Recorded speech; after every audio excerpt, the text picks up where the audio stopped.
starting these verbal altercations? He will just disrespect me, and then I will go back at him. She verbally abuses us. You're raising children who are going to have to recover from their childhood. You're suing because you said she used $1,500 to get breast augmentation. I get in touch with her family. They're like, she's probably in surgery right now. Surgery for what? Well, sir, are you or are you not using the product that she purchased? I actually just married an empty alcoholic. And you rushed in it because you were looking for a Band-Aid. Here is today's case. What happens when a husband's lack of attention leads to a wife's addiction? Is this marriage at the point of no return? Or can it be saved? That's today's case on Divorce Court. Court is now in session. The Honorable Judge Faith Jenkins presiding. Your Honor, our virtual audience is filled with your superfans. Today's superfan of the day is Rosa from Dallas, Texas. Thank you for being here with us, Rosa. As our special guest today, I'm sending you a signed copy of my book, Sis, Don't Settle. Your Honor, this is the case of Britt Rowe versus Rowe. Thank you, Juan. Miss Tameka Britt Rowe. Yes, Your Honor. You have brought Mr. Bobby Rowe Yes, Your Honor. to divorce court today. I understand the two of you have been married for 10 years. Yes. But you say you're having a number of problems in the marriage. Yes. And you're trying to make a decision today on whether you should stay in the marriage or go your separate ways. Yes. Yes, Your Honor. Okay, I'll start with you, Miss Britt Rowe. Why don't you give me some background and tell me what's happening? Well, I brought my husband, Bobby, here today because we're having financial issues. I'm not sure if our financial issues are going to be able to take us into our future. We currently don't have like savings accounts, and he's very unstable with his finances. So And that's the biggest issue that that's you're the having. biggest issue. And what do you have to say, Mr. Rowe? Tameka has like a lot of issues with my family members, and I feel like she's jealous of some of my family members, and basically she has some issues within herself. I feel that she needs to work on, in order for us to move forward. What's going on with the finances? Because I know that's been a big issue. We've been in a pandemic. Everyone struggled in different ways, but you said it goes beyond that. Yes. 8 years ago, we opened up a savings account. We put up hundreds of dollars in that savings account. During that time, the money disappeared. It disappeared. I asked Bobby about it, and he didn't have a clue of where it went. So other issues is when bills needed to be paid, it was discussed that he was going to pay them. They were never paid. You said here that you're unhappy with the way your husband is managing money. He still relies on his family. Yes. Who he's very close with, and he even sends a lot of mail to their house. All of it. And you don't like that. Why? Because we live together. We live together. We're married together. I should know what bills he have. I should know what he's paying. And I should be aware of what mail comes in his name. What is going on with the mail? The only bills? mail comes in his name to our home is the cable bill. I've been getting that mail there, whatever. Now, mail comes in your email now, so you go paperless. A lot of my doctor bills or whatever come to my mother's house. I still have my, their address on there. So really, most of your mail is paperless because Most of you it are is. working to be conscientious about the environment. No, I just don't feel like I'm keeping trying to help you out, Mr. Rowe. Well, yes, I Being do. conscientious about the environment. So the two of you don't have a lot of transparency when it comes to these bills and how you're managing your finances. I think I do. I like to save. I like to save money. I like to save money. I like to take trips. So I will let some money sit there. And when it's time to spend some money and we need some money, I can always say I can go to the money. You said that you feel left out. Yes. The two of you have been married for 10 years. Yes. So you have family that Yes. you're very close with, right, sir? Yes. And you say you feel left out Yes. often. Yeah. Why is that? I feel left out. Well, for one, my family is not that close. He has a great support system with his family. He has closeness, which is great.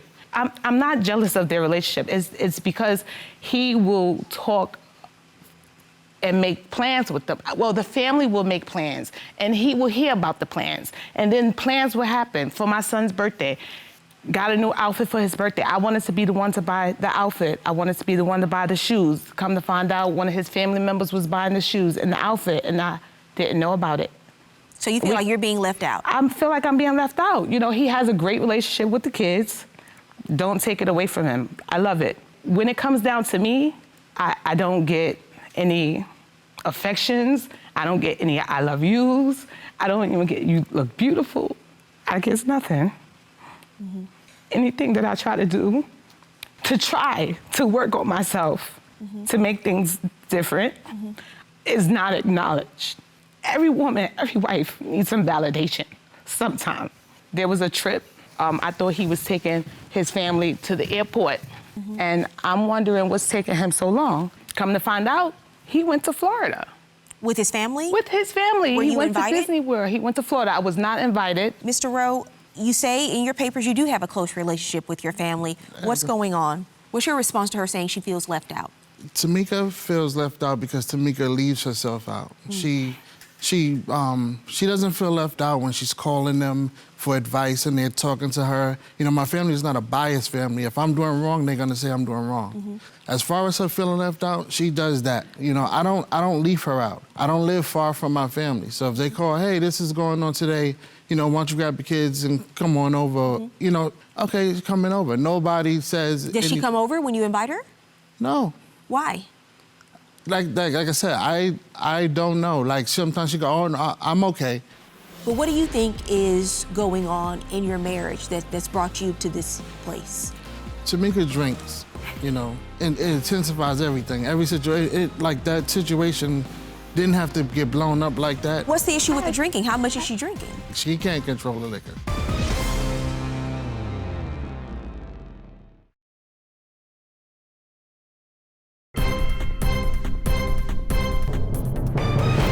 So you're close with your family. I am. And you said that you've always been close while the two of you have been married. Right. And you've tried to connect her and invite her to family functions that you all have? She's been to plenty of family functions. She even's been at family functions without me. So what do you think is going on? Why do you think she says she feels left out? Gianna, I don't know. We've spoke about it, but only thing that it's being told to me is, oh, well, I just didn't want to go, or I feel left out. And then I'm like, well, you said why? in your papers you think that she might be jealous of your relationship with your family? Because you started off when you started talking about the family. I'm asking about this because it's been so long, the two of you have been together. It's just interesting that you started off in your discussion of this talking about how you didn't really have a lot of family that you were close to. Right. And then you went into the fact that you don't feel that connected with his. I feel connected with his family. I'm not disconnected with his family. I have a good relationship with his family. I love them. They are great support systems. Do you exclude yourself sometimes? Yeah. Why are you excluding yourself from family function and events and then saying you feel left out? Why are you excluding yourself? Bobby and his family will have the discussion about what event that can happen.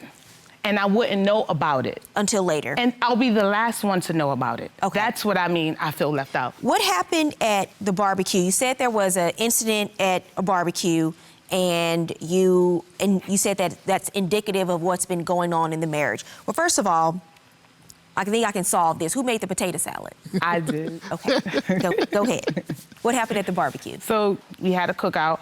I was going down there, started cleaning off the grill, started to feel some kind of way immediately because he's my husband and I feel that he should be taking over the grill and getting ready to grill. So he did grill. He grilled the food. He went and sat on a sideline, talked to one of his family members. And then when it was time for our children to go in the swimming pool at the appointed time, because it was an appointment time, I was left out there sitting next to the grill by myself. Can I Just point out So that you left her to grill the food and took the kids to the... The pool is right behind her. Yeah, it's indoor. Mr. Rowe, what do you think is really going on here? I think I have an idea, but what do you think is going on in your marriage that's brought you to this place? Tameka drinks, you know, She Okay, drinks. well, I wasn't aware of that, but what's going on? It's an issue, and it intensifies everything. Every situation, like that situation didn't have to get blown up like that, but... Why do you say the drinking, she had been drinking that day? Yeah. What's the issue with the drinking? How much is she drinking? He can't control the liquor. Really? It's too much, rather. On average, how many drinks would you say she has when she goes out? Acknowledge that. She just drinks or whatever, but like then when you bring it up or whatever, she feels bad that next day, and then it's like, okay, if she does something over the top, like screaming at me and stuff in front of people.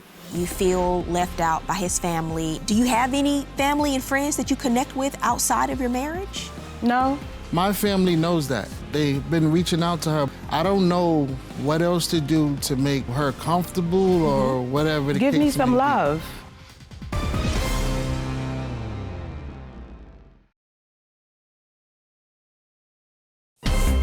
If you'd like your case to be heard on divorce court, call us toll-free, 1-877-311-2222, or log on to our website at divorcecourt.com. Miss the show? Watch full episodes on our streaming platforms and follow us on social media for exclusive content.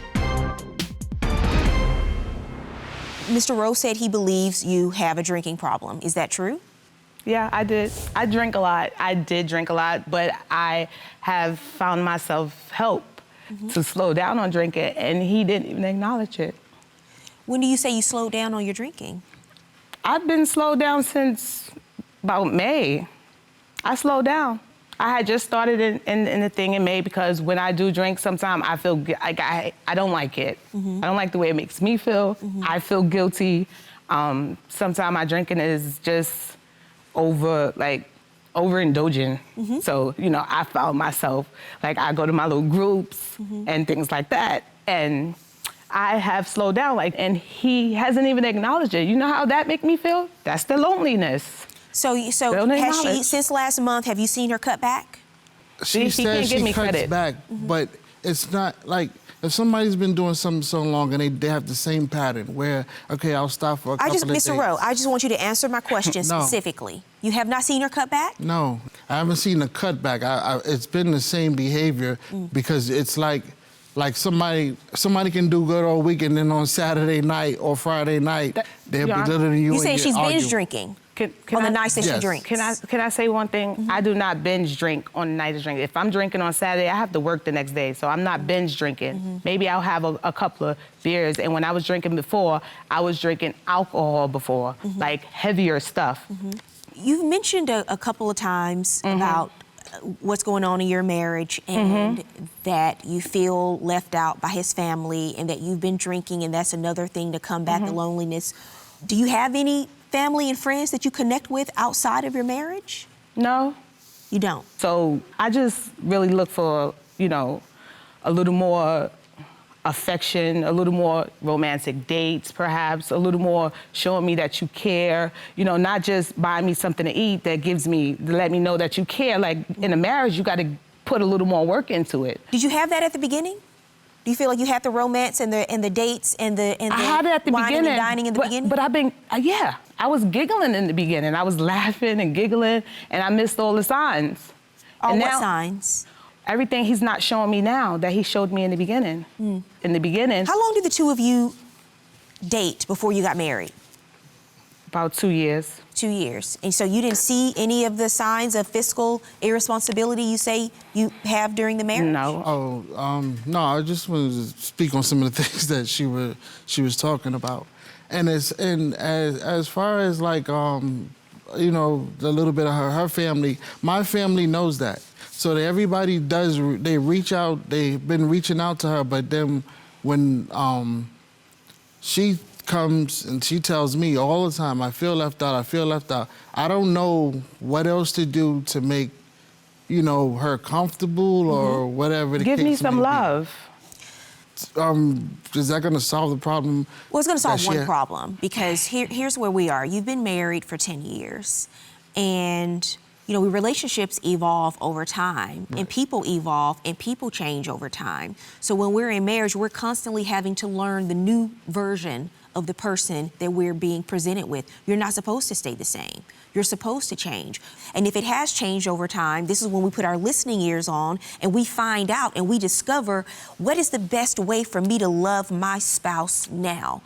I've heard a few ways from Miss Rowe about the attention and the time and the dates. That's one way. And then on your side, though, I think you have to understand, for whatever reason, you feel like you have to compete in a way for his attention with his family, and some of that is because of your own, because of your stance and your own insecurities and not having family of your own. So that's something that you have to address within yourself.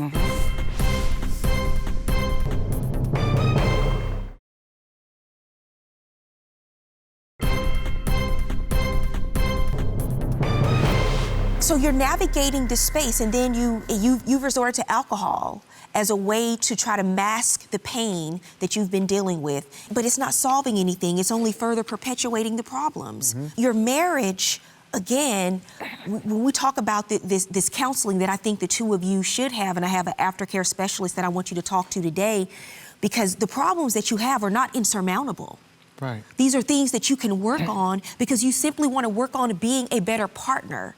That's one of the things that you can resolve in talking to a marriage counselor, because you can come up with a plan in a way that you can save money, in a way that you can have a joint account by establishing some boundaries revolving around money. The other issues to you and how you feel, you know, your husband is your partner, but he's not your savior. Right. He can't be your end-all, be-all as to how you feel about yourself. Right. You've got to come into this relationship loving yourself, being confident in who you are, valuing yourself, knowing you are worthy, knowing you are talented, knowing you are beautiful, knowing you are capable, and then you have a husband who adds to that happiness you already have in your life. Then you won't have all this pressure on him for all of this validation. Is validation important? Absolutely. What are the words that she wants to hear? Just say those words. I want you to look at her and I want you to tell her that now. I do love you. That's why I'm here. I appreciate you that you're a loving mother. I appreciate that you're a go-getter. I just, want you to be better for you. What do you appreciate about your husband? I love his mind. I love your mind. I love your sense of humor. I love how you're always there for our family and ready to just, rock and roll for us. Even put yourself last, I don't want you to do. And I really do appreciate you. I love you. Mr. and Mrs. Rowe, over time, what happens is we start focusing on the things that we want to see changed. And we start focusing on all the things that are bringing out the challenges in the relationships. And sometimes you can forget the things that you really love about a person. So when you walk out of court today, I want you to remember that. And then, a relationship, a marriage is only as healthy as the two people who are in it. Stop the drinking for yourself. Bring your best self into this marriage. Start listening to the things that she's saying are important to her. And don't take for granted that she knows she's invited to anything. Keep those invitations coming. Continue to include her. Good luck to both of you. Thank you. The best advice that Judge Faith gave us today is acknowledge my feelings, acknowledge my love language. And for me to continue to build my confidence up and know that I am worthy and knowing that I am beautiful, and I will hold that. When it comes to Judge Faith's advice, to listen more, to be more attentive, just keep working on our relationship. When it comes to my drinking, it doesn't do me any good. It doesn't do my mind any good. It doesn't it doesn't allow me to show the very best of me.